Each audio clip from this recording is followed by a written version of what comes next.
नमस्कार। महाराष्ट्र की राजनीति और सामाजिक ताने बाने में छत्रपति शिवाजी महाराज का स्थान अनमोल अमिट है।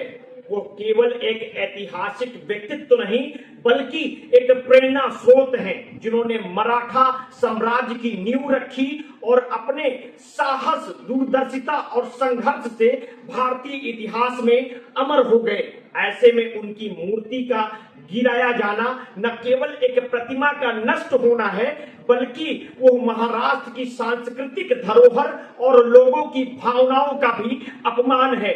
ये घटना विशेष रूप से चिंताजनक है क्योंकि शिवाजी महाराज की मूर्ति जो मालवण के राजकोट किले में स्थित थी का अनावरण खुद प्रधानमंत्री नरेंद्र मोदी ने नौसेना दिवस के मौके पर किया था।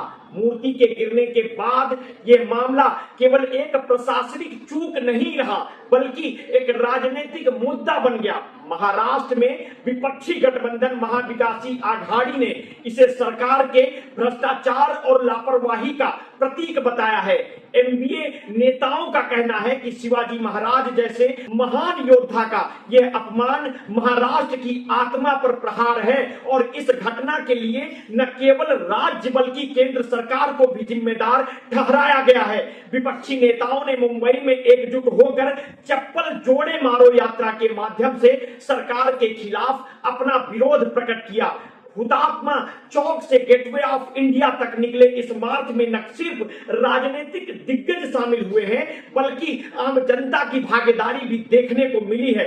शिवसेना यानी यूबीटी प्रमुख उद्धव ठाकरे, एनसीपी सुप्रीमो शरद पवार और कांग्रेस प्रदेश अध्यक्ष नाना पटोले जैसे नेता इस विरोध के अग्रणी चेहरे बने। उन्होंने सरकार की माफी में अहंकार की बू बताते हुए लोगों को इस अपमान के खिलाफ एकजुट होने का आह्वान किया। इस विरोध प्रदर्शन ने यह साबित किया है कि महाराष्ट्र की जनता अपनी सांस्कृतिक धरोहर और अपने नायकों के प्रति कितनी संवेदनशील है। न्यूज 18 की एक रिपोर्ट के अनुसार सिंधुदुर्ग जिले में छत्रपति शिवाजी महाराज की मूर्ति गिराए जाने के मामले को लेकर महाराष्ट्र में विपक्षी गठबंधन महाविकासी आघाड़ी ने रविवार को मुंबई में एकनाथ शिंदे की अगुवाई वाली सरकार के खिलाफ विरोध प्रदर्शन किया, जिसमें शिवसेना यूबीटी प्रमुख उद्धव ठाकरे, राज्य कांग्रेस अध्यक्ष नाना पटोले और एनसीपी सुप्रीमो शरद पवार समेत विपक्ष के शीर्ष नेता शामिल थे। विपक्षी पार्टी के कार्यकर्ता चप्पल जोड़े मारो यात्रा नाम से आयोजित विरोध प्रदर्शन में शामिल हुए और भारी भरकम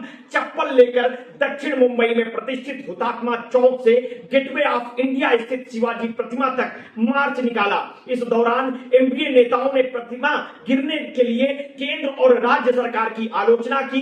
गठबंधन की घटक शिवसेना के प्रमुख उद्धव ठाकरे ने कहा कि इस मामले में प्रधानमंत्री नरेंद्र मोदी द्वारा मांगी गई माफी में अहंकार की बू है और रांगपा शरद चंद्र पवार के प्रमुख शरद पवार ने इस घटना को भ्रष्टाचार का नमूना बताया। मुंबई से करीब 480 किलोमीटर दूर मालवण तहसील के राजकोट के किले में 17वीं सदी के मराठा योद्धा की प्रतिमा 26 अगस्त को गिर गई थी। इसका अनावरण प्रधानमंत्री नरेंद्र मोदी ने 4 दिसंबर 2023 को नौसेना दिवस के अवसर पर किया था। राष्ट्रवादी कांग्रेस पार्टी शरद चंद्र पवार के शरद पवार, शिवसेना के उद्धव ठाकरे, कांग्रेस के प्रदेश इकाई के प्रमुख नाना पटोले और पार्टी की मुंबई इकाई की प्रमुख वर्षा गायकवाड़ ने संयुक्त महाराष्ट्र आंदोलन में शहीद हुए लोगों की याद में हुतात्मा चौक पर पुष्पांजलि अर्पित कर विरोध मार्च की शुरुआत की। ठाकरे ने गेटवे ऑफ इंडिया पर एक सभा को संबोधित करते हुए कहा, क्या आपने प्रधानमंत्री नरेंद्र मोदी की माफी में अहंकार को देखा? इसमें अहंकार की बू आ रही थी।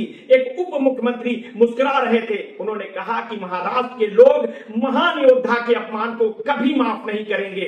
ठाकरे ने मोदी की गारंटी का उपहास उड़ाने के लिए प्रतिमा के गिरने, राम मंदिर में रिसाव और नए संसद भवन परिसर का हवाला दिया है। उन्होंने कहा कि प्रधानमंत्री किस बात के लिए माफी मांग रहे हैं? उस प्रतिमा के लिए जिसका उन्होंने 8 महीने पहले उद्घाटन किया था, उसमें शामिल भ्रष्टाचार के लिए, एमबीए काडरों को शिवाजी महाराज का अपमान करने वाली ताकतों को हराने के लिए मिलकर काम करना चाहिए। प्रतिमा का गिरना महाराष्ट्र की आत्मा का अपमान है। प्रधानमंत्री मोदी ने शुक्रवार को पालघर में अपने संबोधन के दौरान कहा था, छत्रपति शिवाजी महाराज सिर्फ एक नाम या राजा नहीं बल्कि एक देवता है। उन्होंने कहा, आज मैं उनके चरणों में सिर झुकाता हूं और अपने देवता से माफी मांगता हूं। पवार ने विरोध मार्च में कहा कि सिंधुदुर्ग में छत्रपति शिवाजी महाराज की प्रतिमा का गिरना भ्रष्टाचार का एक उदाहरण है। ये सभी शिवाजी प्रेमियों का अपमान है। कांग्रेस की महाराष्ट्र इकाई के प्रमुख नाना पटोले ने कहा कि प्रधानमंत्री के माफी मांगने से बहुत पहले ही विपक्ष ने ऐसी शिवाजी द्रोही, छत्रपति शिवाजी के सिद्धांतों के साथ विश्वासघात करने वाली सरकार को सत्ता में आने देने के लिए मराठा योद्धा से माफी मांगी थी। आगामी विधानसभा चुनाव की पृष्ठभूमि में उन्होंने कहा, हमने संकल्प लिया है कि ऐसा दोबारा नहीं होगा। पटोले ने कहा कि प्रधानमंत्री ने राज्य में होने वाले चुनाव को ध्यान में रखते हुए माफी मांगी है। शिवाजी के वंशज एवं कोल्हापुर से कांग्रेस सांसद साहू छत्रपति ने कहा कि मराठा योद्धा की गरिमा को हर कीमत पर बनाए रखा जाना चाहिए। इसमें हिस्सा लेने वालों में कोल्हापुर से कांग्रेस सांसद साहू छत्रपति, राकपा नेता एवं बारामती की सांसद सुप्रिया सूले और विधायक अनिल देशमुख शामिल रहे। शरद पवार ने विरोध मार्च के तहत कुछ दूरी तक पैदल यात्रा की। फिलहाल मामले को लेकर राजनीतिक गलियारों में मामला काफी चर्चा में है। अब देखना है कि आगे की रणनीति ये राजनीतिक दल क्या अपनाते हैं। आप इस तरह के मामलों को लेकर क्या सोचते हैं, हमें कमेंट बॉक्स में अवश्य बताइए। और आपने अगर अभी तक हमारे चैनल को सब्सक्राइब नहीं किया है तो तत्काल कर लीजिए, बेल आइकन दबाना ना भूलिए। अपने स्वास्थ्य के प्रति सचेत रहिए, सजग रहिए, अपना ध्यान रखिए। बहुत बहुत धन्यवाद। साधुवाद।